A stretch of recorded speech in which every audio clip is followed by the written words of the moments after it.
started being interested in guys when I was in primary five. Like primary five. And just before you go, like, what?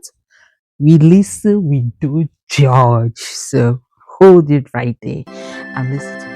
Hello, people. Please like, subscribe, and click on the notification bell. It was crazy. Who would I talk to? Where would I confess these feelings? What would I do about this feeling? Imagine how many years ago. And I can still remember very clearly how it all rolled out. And I'll be sharing that with you in this video. So don't go anywhere.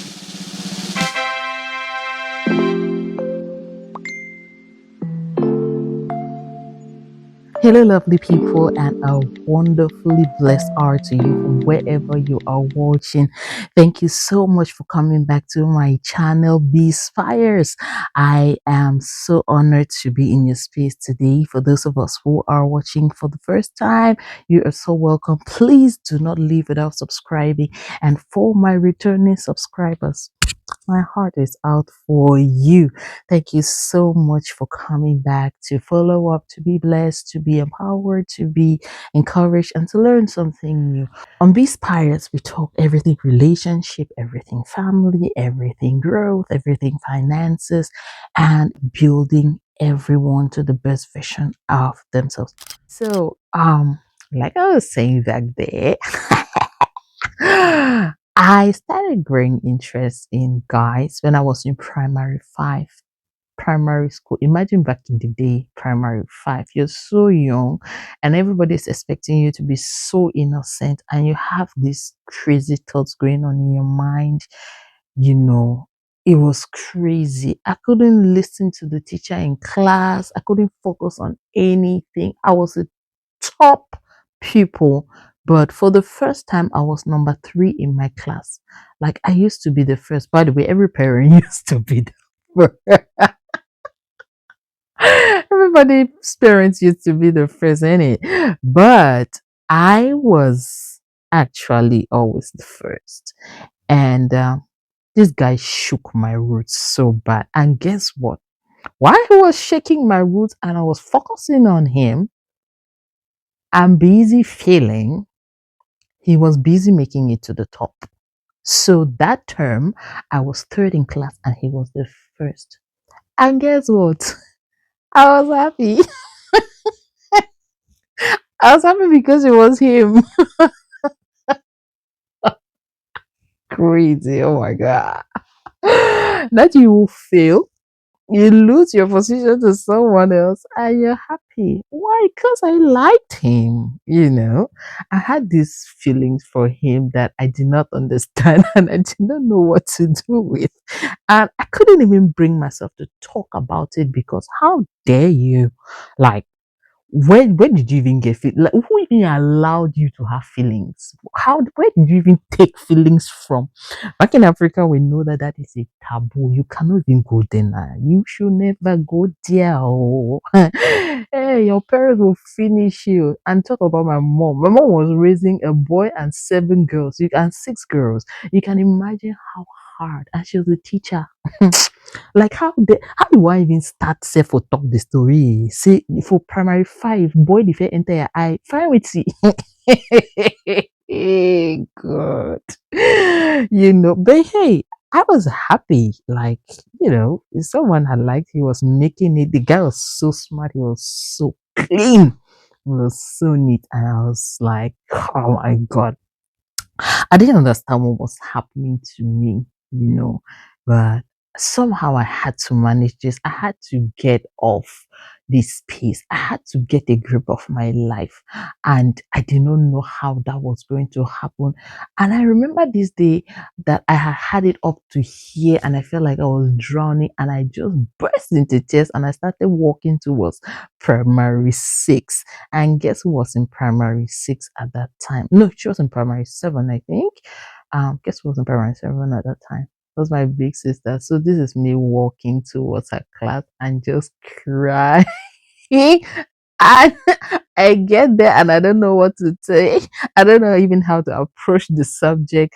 And I just sit down and just cry. And she's like, "What's wrong? What's wrong? What's wrong?" Now, by the way, these are stories that I've never ever dared to open my mouth to talk about. But on this channel, I am throwing everything out. So they say, wow.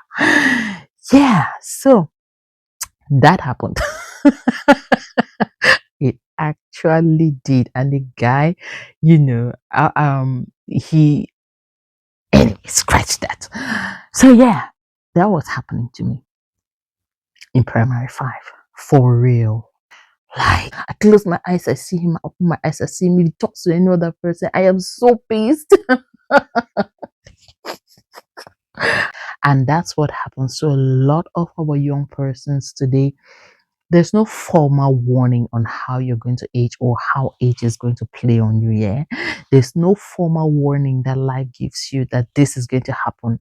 This is adolescence coming. This is, I mean, you feel like you're a baby, you're just mommy's baby, and we parents are feeling like these are just our babies. But life is happening so fast, and we're like, hmm. And I am sure that it is a story of 8 out of 10 parents today. It is definitely the story of 10 out of 10 young people. What do we do at that point? It's not just that you notice those things. Those things that you're noticing are beginning to affect your mindset. You're beginning to want more. Your body is asking for stuff. You're feeling things that you didn't used to feel before. You can't sleep. You open your book, you can't read. I remember when I was in Form 5, this guy in primary school was just like a crush. I didn't understand what was going on, but my first love happened to me in Form 5, Form 4 going on to Form 5. And this guy was so smart. I have a thing for smart people. This guy was so smart. And he had just written the GCE. He passed his GCE ordinary levels with 11 papers, 11 A's. Like, and then I was going to Form 5. I was trying to prepare myself for the GCE. I didn't know how I was going to go about it. And guess what? That guy almost made me fail. Oh. Because this is us preparing for the GCE now. And I open my book, I see his face. I close my eyes to sleep, I see his face. I mean, like, he was everywhere. It was crazy. At some point, I just burst out crying, and I was living at that point with one of my big sisters. She's an aunt, and she was with me. I was very close with her. I remember just calling her and telling her, "Auntie, I'm not going to call her name. I just call her and say, Auntie, you know what? This guy, I cannot study. I cannot read. I keep seeing his face. I cannot think. My mind is not straight. I am suffering. It's as if I will fail. I'll disgrace this family. Oh, this is going to happen. That's going to happen. You know. And this is why this video today is directed to this young person listening to me right now, or this parent who has a child and they feel like, they're suffering with stuff like this. This video is for you. How do we manage these things? How do we go about this? Because it's very common to just condemn, to just say, oh, this one wants spoil, this one wants turn some kind of thing. It's very easy for us to say that our children want to grow wayward because of the way they are reacting to these changes that are happening in their minds and in their bodies. But I hardly hear anybody telling them exactly what to do. Hey, I'm here now, so we don't have that problem anymore, anyways. So yeah, if you have a kid that is suffering, oh no, not suffering, I won't want to call it suffering, but they are going through that challenge. Um, this is a space to direct them to. This is a space to direct them to help them. And if you're a parent and you don't know how to help your kids, boy, this is a space to send them to. Now, the first thing I like to say to my lovies, my beautiful darlings, you're not a bad person, darling. You're not a bad person, baby girl. You're not a bad person, baby boy. These things are natural. God put those feelings there. Those emotions are 100% natural. It is God given. It was given to you for a reason because you're going to need them in the future. But you need to start feeling them now so that as you grow along, you nurture them, you shape them, and so that when you need them, they are fashioned, they're sharpened enough to be exactly what you need them to be when the time comes. Yeah. So you're not a bad person, not at all, for having those feelings, for feeling like that about that girl, about that boy. You're not the devil. I remember a little girl was crying sometime, and when I asked her what was wrong, she said her mom had said the guy that was looking at her and liking her was a demon that wanted to ruin her life and take away her future and suck her star and all of that. And this girl was in tears because this is another boy in church. I mean, she was a young guy in church. She was a young girl in church. And this is her mom calling that kid a demon that wants to suck her star and steal her future. And she was so broke. We parents themselves, we don't even try at all. you know, yeah, everybody's child is the angel until they're not, until you can't have some belly, until you say you don't get some person belly, your kid is the perfect one. So it's always the other person's baby that is a demon, and yours is the perfect kid. Crazy, in it? But then yeah, this happens, and I like for us to please as parents change the narrative. Don't call these kids demons because of what they're feeling. For those of us in church especially, don't call them marine spirits and all of that because of the things that they're feeling. God put those things there for a reason, and I'm sure that if we guide them well and listen to their minds, to their thoughts, and give them a chance to express themselves, we will find a better and easier way to manage those things. So let's not shut people off because that's what pushed them to go back there and do the things in the dark. And then when the results come out in the light, everybody's like, whoa, whoa, whoa, whoa, whoa. We start pointing and we start judging. So, as parents, mentors, as role models, let's create a safe space for these young people. Yeah. And there are some things that I'd like to share with you on this video to help you walk through this process and not come out damaged and not come out lacking. Yeah. The first thing that I would want you to do for yourself is to listen to your body. To listen to your body is as good as paying attention to those things that excite you, make you feel like you want more, make you feel like you want to do more, you want to go out more, you want to indulge more. Those are that will be a great way of listening to yourself. The things that make you feel repulsive, makes you not want to indulge, make what easily grabs your attention, what easily gets you stuck. Those things can help you if you can listen to yourself and pinpoint those things. They can help you understand your person a little more than the regular, everyday girl or boy. Yeah. Because if you do not understand your person, you wouldn't even know how to help yourself or the kind of help you need. So you must, as an individual, understand what is going on with you. You'll be able to understand what you're drawn towards and what you're repulsed by, and you know, be able to take a step towards or away from those things. The second thing is that you have to be very disciplined. Discipline is being able to know what to do, when to do it, and getting it done. It's not enough to know what to do and when to do it. It's actually getting to the finish point, doing it. Yeah, that's where the circle of discipline is complete. When you know what to do, and you know when to do it, and then you actually do it when you have to, and you complete it and come out with good result. That is when the full circle of discipline you know comes around, and that's what you need to do for yourself. You have to be disciplined. It's not somebody that has to tell you that um that site you're opening is wrong. That conversation you're having with that person is wrong. This thing you're doing, see, no, no, no, come and come closer. Tell me, say, no, no, no, swear for your mommy head, say, you know, no, you feet, you know. I know you know. You know how I know you know? Because that happened to me and I knew exactly what was going on. And your parents know exactly what is going on. So you can't pretend that you don't know. We know that you know those things. And that's why we're afraid for you. We're afraid for you because we do not see you taking the necessary steps to stop yourself from making the mistakes that some of us made. And, we find we regret today, or the decisions that some of us made and we are happy that we did today.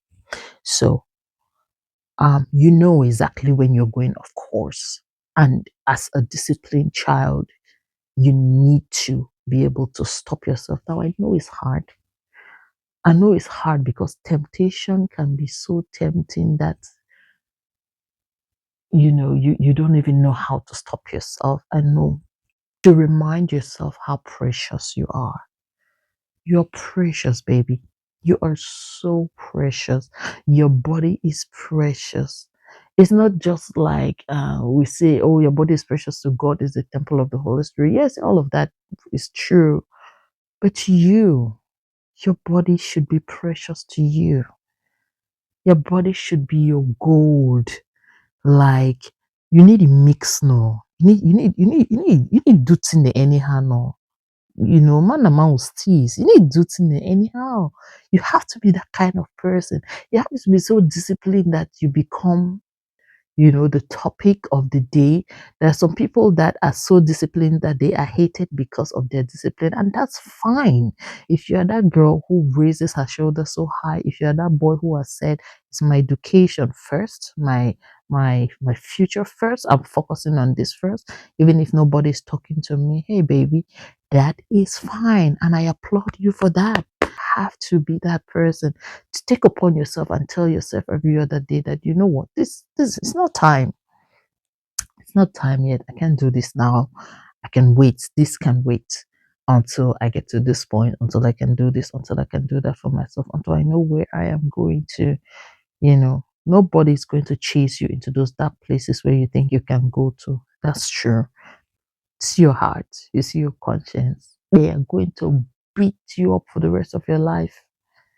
That's what we don't want for you. So if your parents are saying, don't stay out late, don't talk to that guy, avoid this on social media, avoid that on social media, it's not because they don't want you to have fun.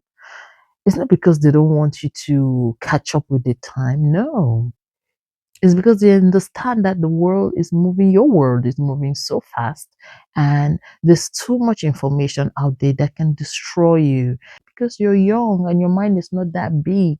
If you're not guided to taking the right decisions, you will end up doing wrong and it will ruin you, baby. And that's not what we want. That's not what we want for you, baby. So, yeah, you have to be self-disciplined. That is very, very, very important. Yeah. The third thing that I'll need you to do, if you feel like you are overwhelmed and you can handle it by yourself, talk to someone. Talk to someone, big sister, big brother, your parents, some auntie that you trust, or some uncle that you trust. Confide in somebody. Tell them how you feel. And I know you may feel like rocket science, but if you have a good relationship to them, it's not rocket science. It's as simple as saying that, Auntie B, I cannot study you. There's this boy that just keeps popping in my head. I mean, it's not simple. I will understand exactly everything that you have not said. I will hear what you have not opened your mouth to say. And that is exactly the parent's position, to be able to see, to be able to hear a line. I know exactly what that child is trying to communicate. To be able to see an action, I know exactly what that child is trying to communicate to you. It's not time to judge, my darling brothers and sisters. I'm talking to us now, parents. It's not time to judge. It's not time to call them out and start whipping them. No, it's time to understand because, hey, guess what? You went through that too. You know exactly how challenging that was, innit? you know so um you want to You want to give them, you want to create a safe space for these kids. You want to create a level of trust where they can come to you and can confide in you so that you can help them. Because guess what?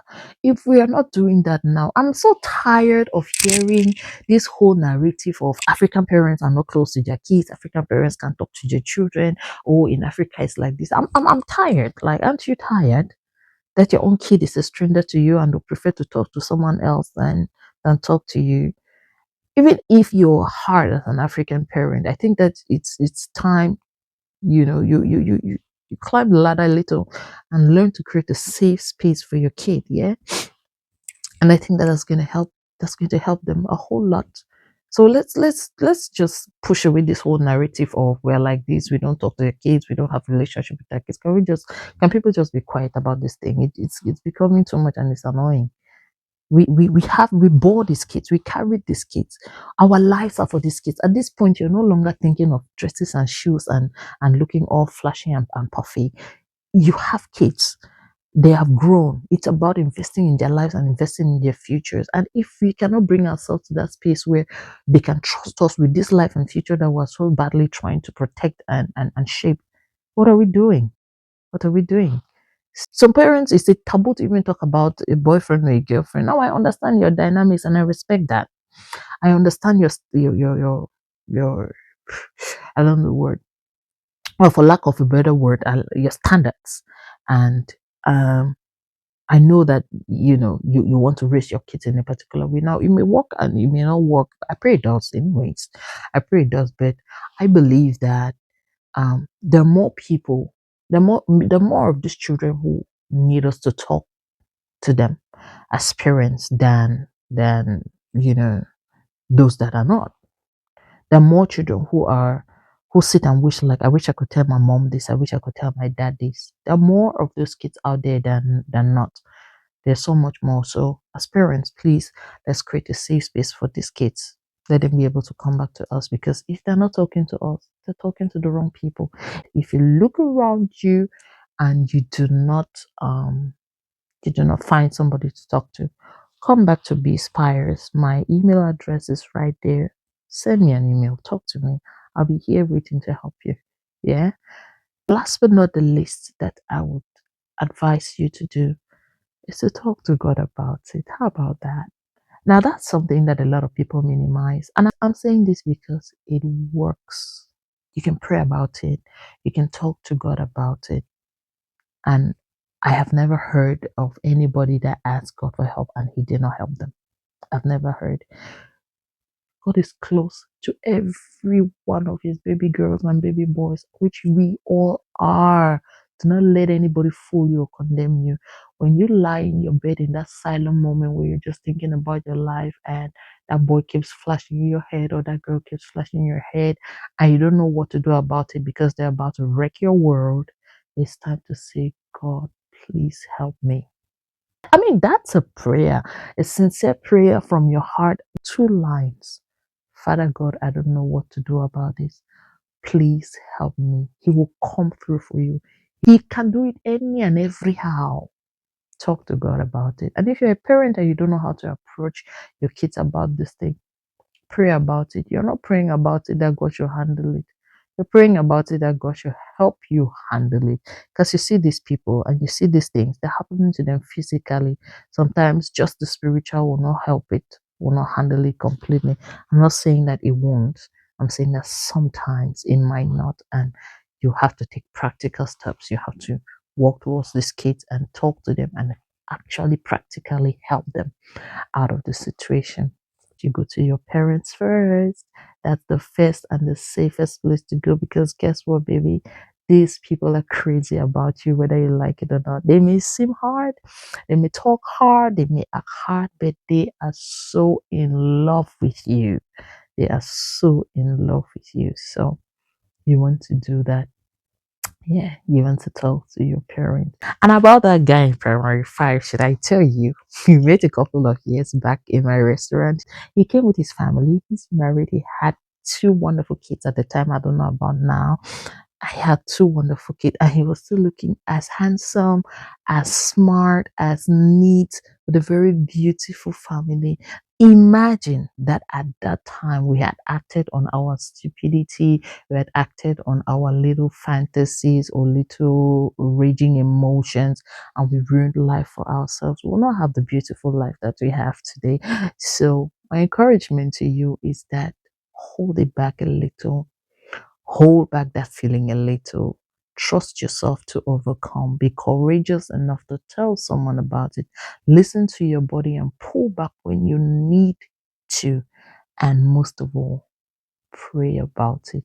And I'm sure that God is going to help you as a child and us as parents to be able to come out the best version of ourselves. So, beautiful people, until we come across each other again on our next video, stay blessed, stay strong, stay positive, stay inspired, and I'll be right here loving you. Remember to click the notification bell. Remember to like, remember to subscribe. God bless you and stay glued. Bye.